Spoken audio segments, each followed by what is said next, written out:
mixtape stories, creating beautiful fiction in a disappointing timeline.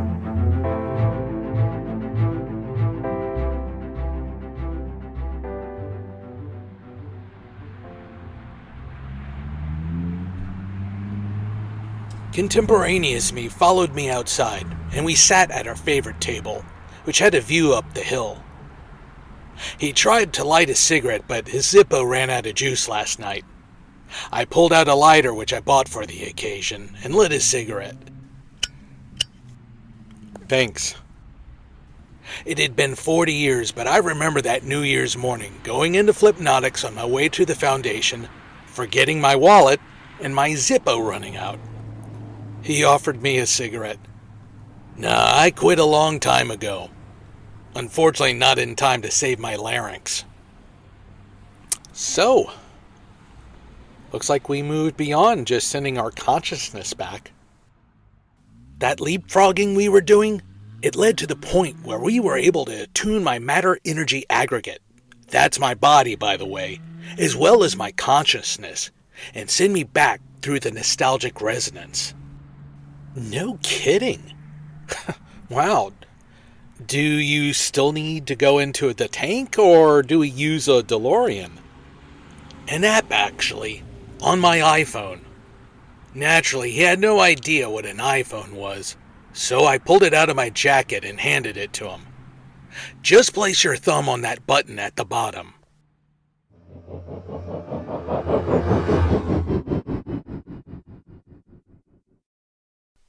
I was studying older me, trying to gauge exactly how much older he was, and was about to ask when he handed me this iPhone. I pressed the button, and the cell phone came to life. It was amazing. Seeing future me was one thing. Holding a device from the future? Incredible. See the Shimmer Pro icon there with the Ouroboros? That's the app we develop. An app for time travel. Crazy. So this means you're from 2019? I said, assuming that there was a 20-year gap between future me who is Peggy suing and myself. He chuckled. Hey, I appreciate the compliment, but no, I'm from the year 2040. That means you're 67. Whoa, well, you look great. Well, thanks. It's the CrossFit. Well, that, quitting smoking, and the submerged beach diet. I gave him a quizzical look and he clarified. It used to be called the South Beach diet, but you know, global warming and all. Ah. He sipped on his iced coffee. All of this was remarkable. The iPhone, seeing me at 67. But all I could think about was that lingering question. The one I wasn't supposed to ponder. Maybe it was the nature of my work, but ever since I got sober, my anxiety begged to know. Did we make it? Do I stay sober? He grinned, and suddenly I found myself welling up in tears.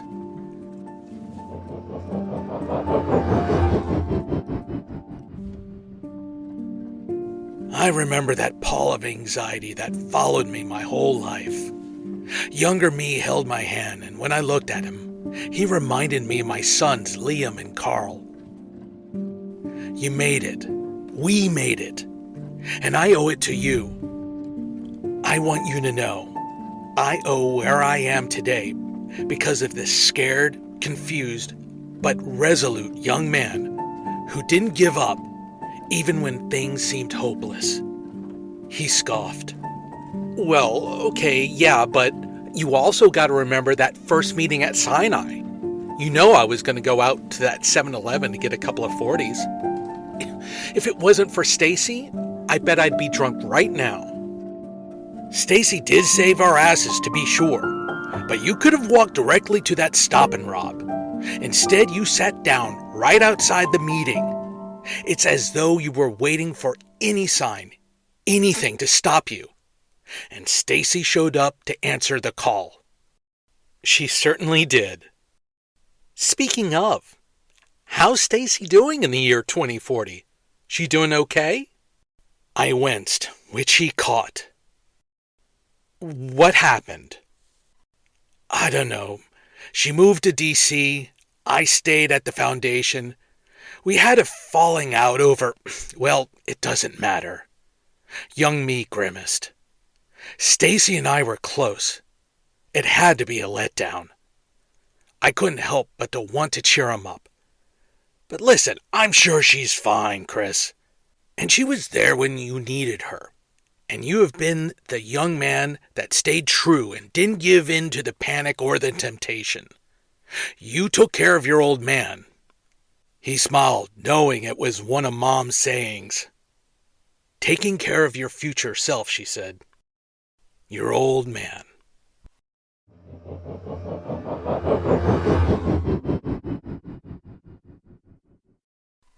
We shared a moment, me, before becoming overtaken in some weird, self-indulgent love fest. He pulled back.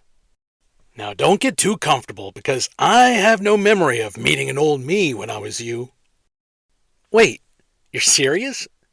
So that means you just altered history then, didn't you? Don't be so surprised. We were altering history every time I Peggy Sued in and jotted down all those formulas and lessons and the stock data for biffing. Yeah, that was true. Oh, and by the way, you were such a dick, you know? I left you several notes asking for your console, and all I ever got was your snark. Stay out of trouble and quit smoking. I know. I was going through a lot, and it wasn't your typical midlife crisis. It was more existential. The whole Peggy suing got me feeling like I was living in some predeterministic block universe. You understand. But the reason why I shimmered here, that's what we call it, by the way, isn't to prove that I have free will. Chris, there's something that's happened. Something terrible. And we need your help. Yeah, of course. What is it?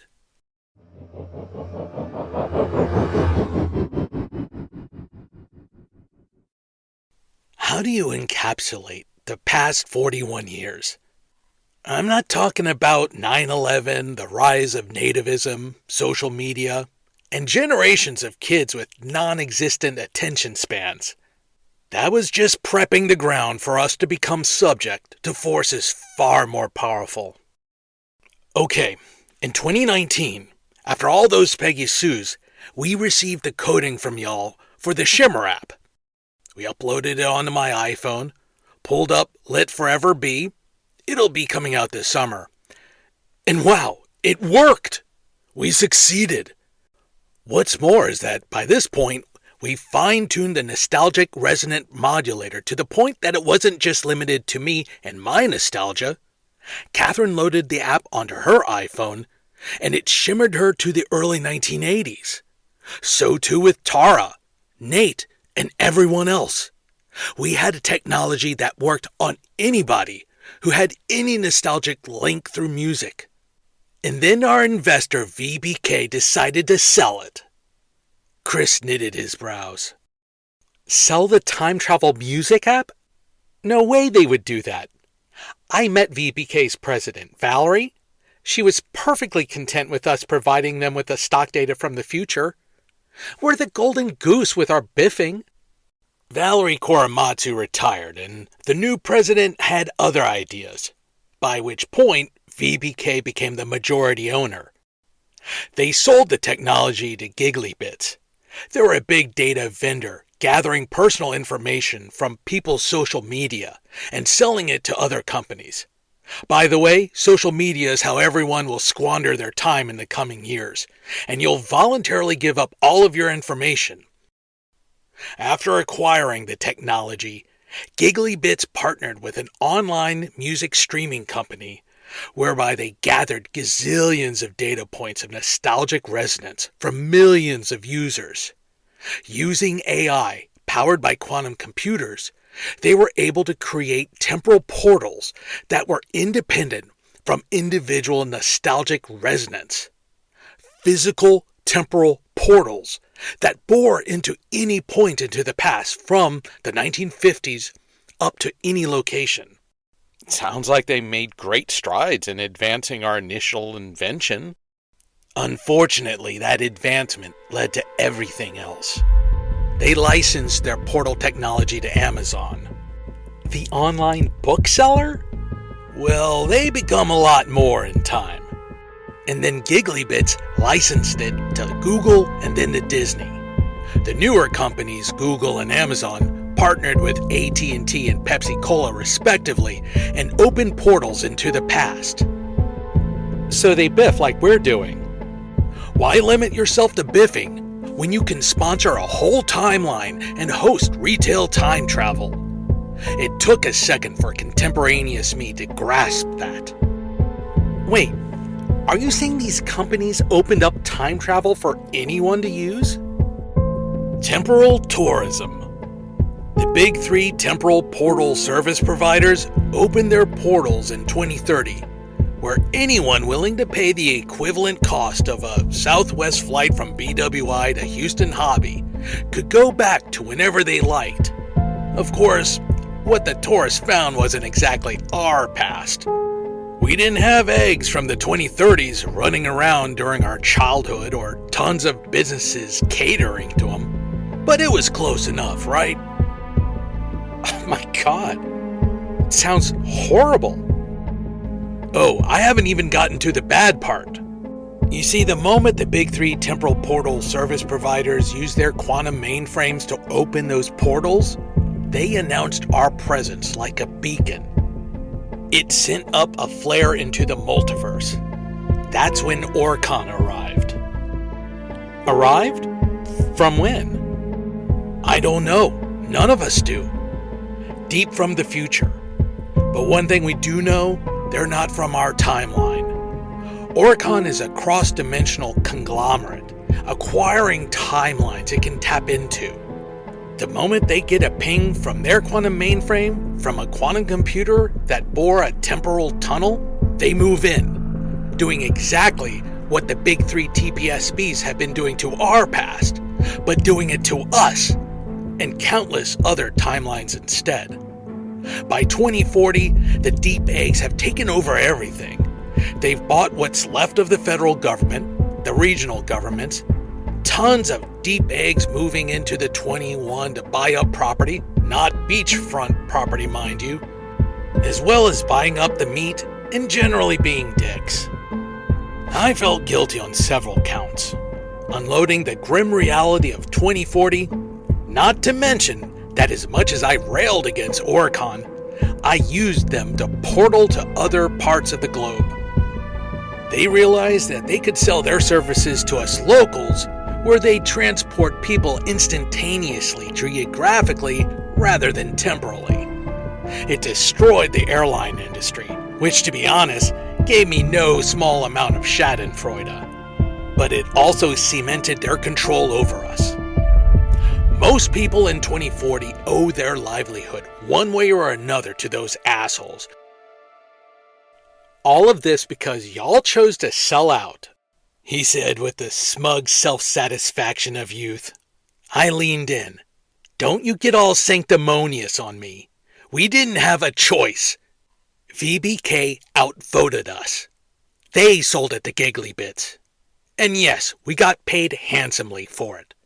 But all of us Foundation members have been dedicating our lives and our resources ever since to try to stop Orcon. But the truth is, they're too powerful. There's nothing we can do now. But you can. Me? Nobody from the Foundation has discussed this with you, have they? He shook his head. Of course they didn't. Chris, I've already met with Catherine and Nate and told them everything I just told you. I even went to... Oh God, I was going to have to be brutal. I even went to Tara and told her. Contemporaneous me seemed to go white. You're saying you met with her? You met with them? I nodded solemnly. I did, Chris. And I told them everything. VBK selling the Shimmer Tech to Giggly Bits, the portals which led Oricon to our timeline, and the subsequent takeover. And I told them what they had to do to prevent this from happening. Which is? He asked, struggling not to break down.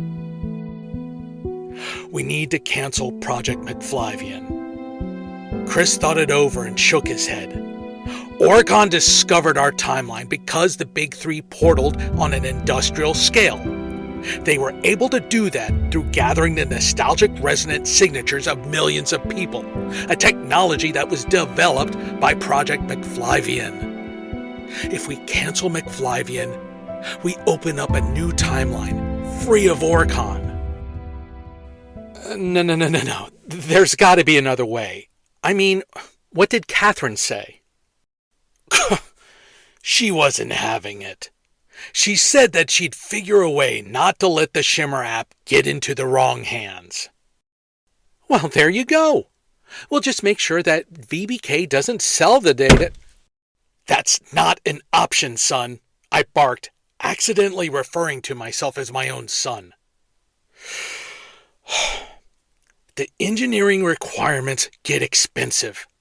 The only way VBK agrees to continue to fund our project is if they become majority owner. And I know Catherine. Once she's that close to upending the laws of physics, which, by the way, is the most punk rock thing you could ever do, she will do anything to see it through. I tried to convince her here. I tried to convince contemporaneous Tara and Nate. They won't listen. And once you struck out with them, then you decided to bless me with your presence, figuring I would just roll over and join Team Chris because you're so trustworthy. I forgot how little I trusted myself back then. Why would he trust an old version of me now? I'm asking you to do the right thing, Chris, and walk away. They can't finish the app if you're not there to be the vessel. I leaned in. Everyone in 2040, Catherine, Tara, me, everyone left alive. We're all in agreement. The project must be stopped. You're the last shot to prevent this from happening, Chris. Please, walk away.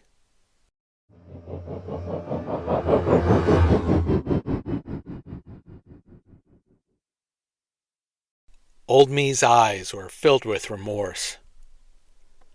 I was about to ask where he was staying so I could follow up with any questions, but knowing my thoughts, he just shook his head. There's nothing else to say. I'm sorry that this falls onto you, but here we are. You know what you got to do, son. Son, I suppose I would be like a son to him. He gave me a hug, handed me the lighter, and drove off in a beater of a Honda Civic, leaving me with that horrible revelation. Not about the future so much, but about my friends at the Stubb Foundation. Old me had already spoken with, pleaded with everyone else there, and none of them said a word about it. Catherine, Hector, Tara. I wanted to punch someone. I wanted to scream. I wanted to pick up. I got into value menus.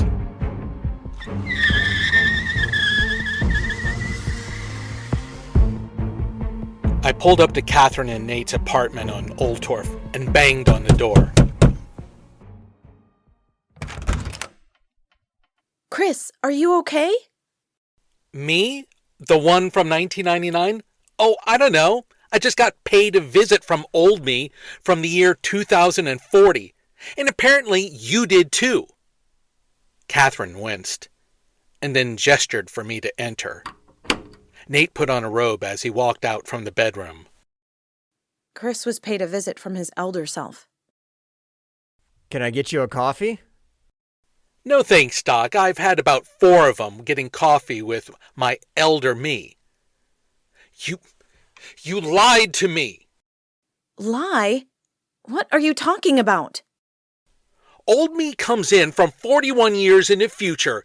You failed to mention that to me. A lie by omission is still a lie, Doc. You're absolutely right, Chris. And I'm truly sorry that we had to do that. Had to? The only thing you have to do is stay white and die. You chose to hide this from me, and of course you would. We end up creating a technology that leads to humanity's enslavement. But all you care about is making sure that your life's goal is fulfilled. Well, congratulations. We fuck up the world. No, you're getting this all wrong, Chris. Just as Elder Chris has.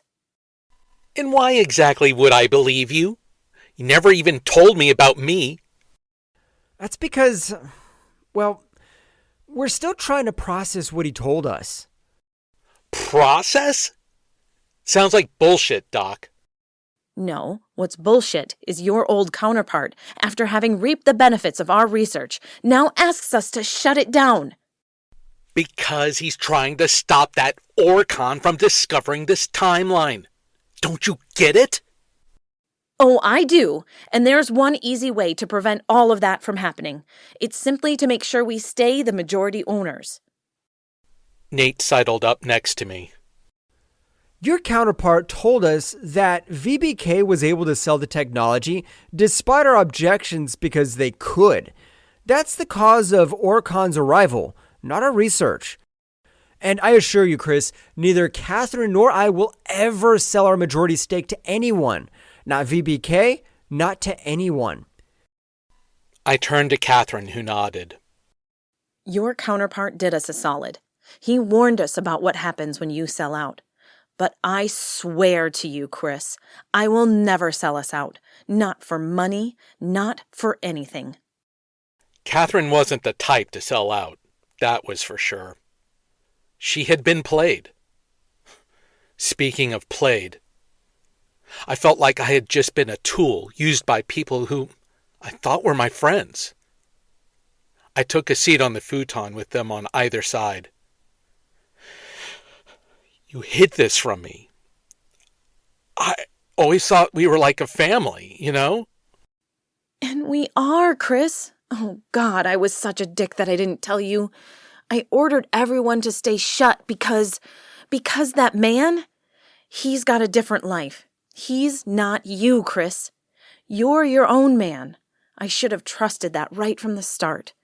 I was wrong to have withheld it, I swear. We won't ever hold anything back ever again. In fact, I'll record the tank sessions so you can know exactly what's discussed. Catherine took my hand. Chris, we're on the precipice of incredible discovery here.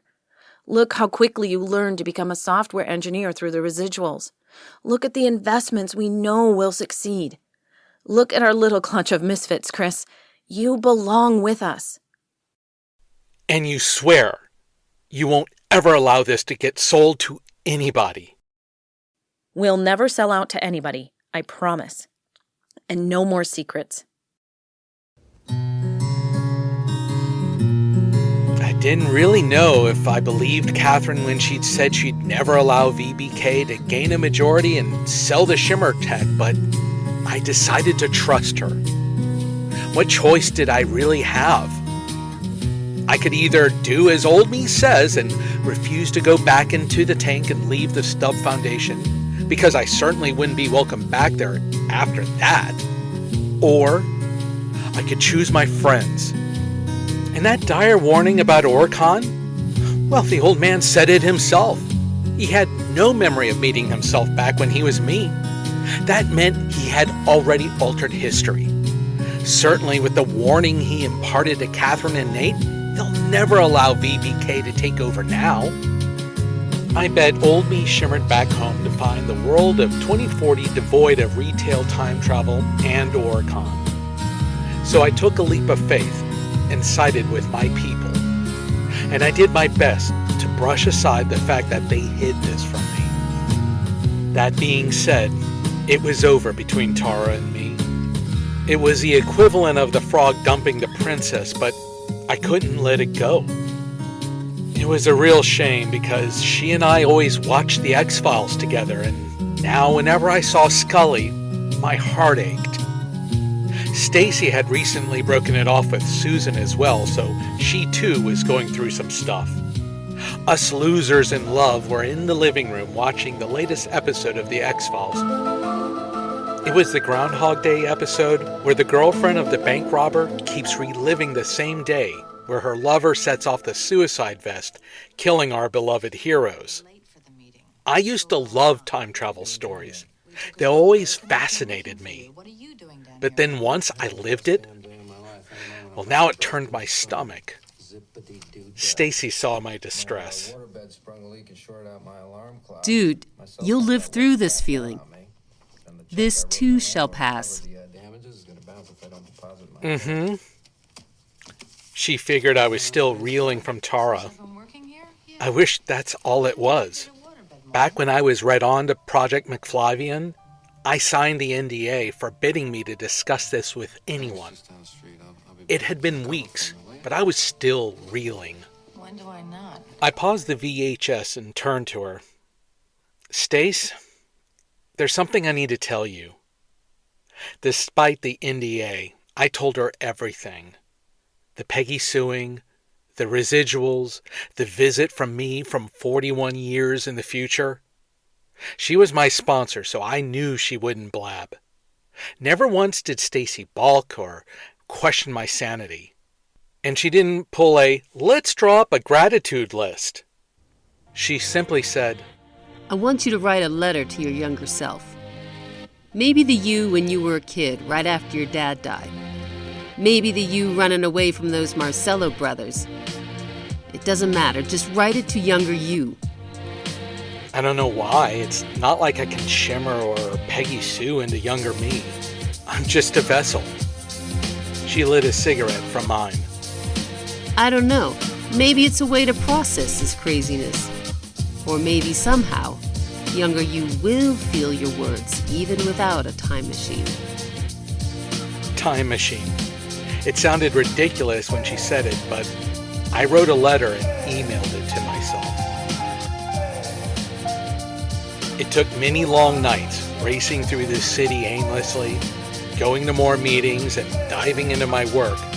But eventually, I incorporated the revelations into my world. The most recent tank sessions brought about some radical advancements.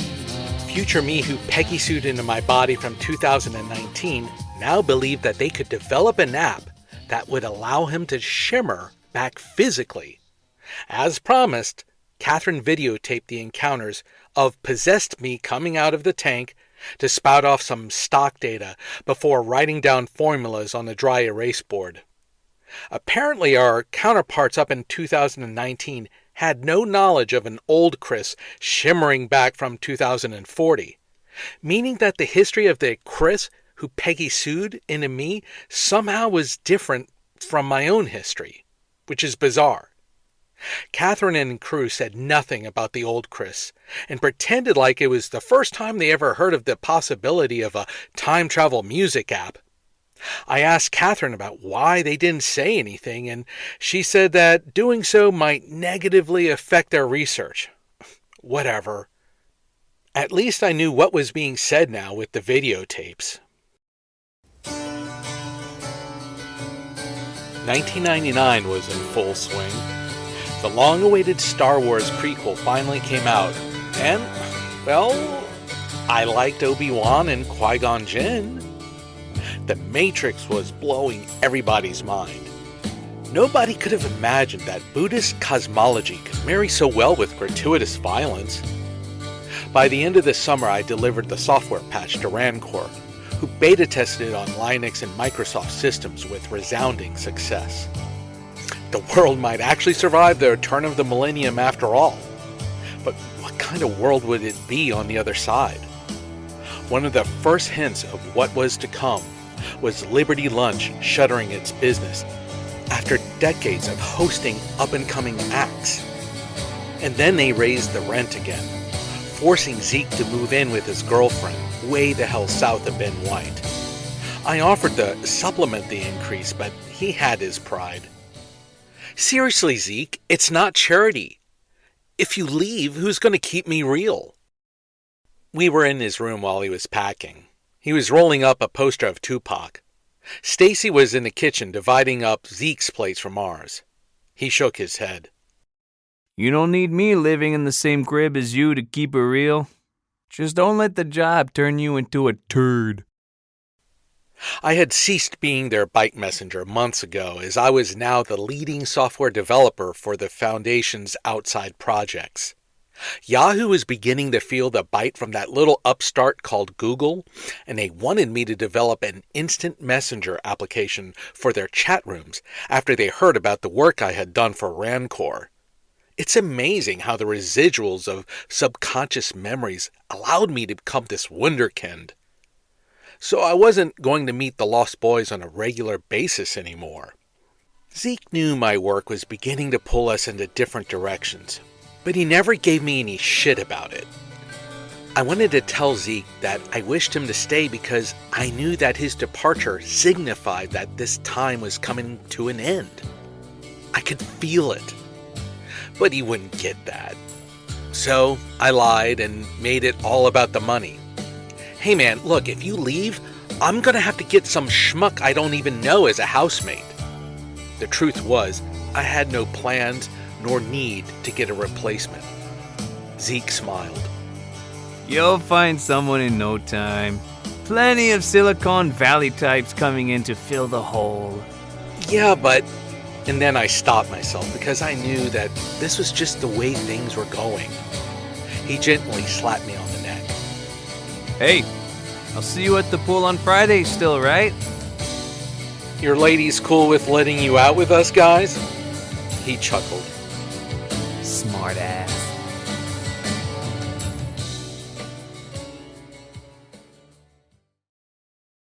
My sister Heidi planned a surprise birthday party for my mom. My work slate was clear and we just completed the last tank session. Future me from 2019 will have the coding for the app. All they have to do on their end is make a bridge commands for it. He'll load it into his iPhone and shimmer over to us. Seeing as the bulk of my work was done, I took some much needed time off and headed to New Orleans to be there for the surprise. I'd seen Mom a few times since moving to Austin. But that was either her flying up to see me here, or more recently, her driving her new certified pre-owned Lexus I got her. But I had not stepped foot back in my hometown since fleeing almost 3 years ago. Walking inside, Mom's house seemed different now. I knew the place intimately, but it was as if I was seeing it through somebody else's eyes. The smell of mildew was ubiquitous throughout the city. Was it always like that? And the puddle in front of Mom's house that had been there since E.T. came out seemed a little bit larger. Back in Austin, Barton Creek was still dry as a bone. But it was great surprising Mom and seeing Heidi. I didn't drive over and value menus, of course. I mean, the Marcello brothers might no longer have an APB on me, but I wasn't going to push it. I drove a rental instead, from Enterprise. Once I was back in Austin, the customer service rep dropped me off back at my house on Travis Heights, where I saw a Crown Vic parked in the driveway. It was unmarked, but there was no mistaking it. It was a cop car. Shit. What did Stacy do this time? Sobriety did not dampen her appetite to getting into trouble if it was for the cause. I walked inside and saw 2 men in khakis and sports coats with buzz cuts sitting on the couch next to Stacy. She was dabbing her eyes. One of the men stood up. Master Lamb. Yeah? I'm Detective Roy Gibbons with the Austin Police Department. Something's happened over at the Stubb Foundation. I turned to Stacy. Her eyeliner was smeared. What happened? She ran over to me and grabbed my hand. Will someone please tell me? Stacy turned to the detective and then back to me. Chris, Your friends at the Stubb Foundation? They killed themselves.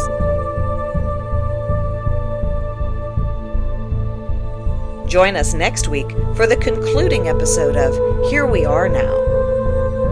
The role of Stacy was played by Tanya LaFleur. The following actors are available on Fiverr. Dr. Catherine Cole by Janika D., Dr. Nate Cole by Jordan W., Zeke by Robert C., and Detective Gibbons by Benjamin K.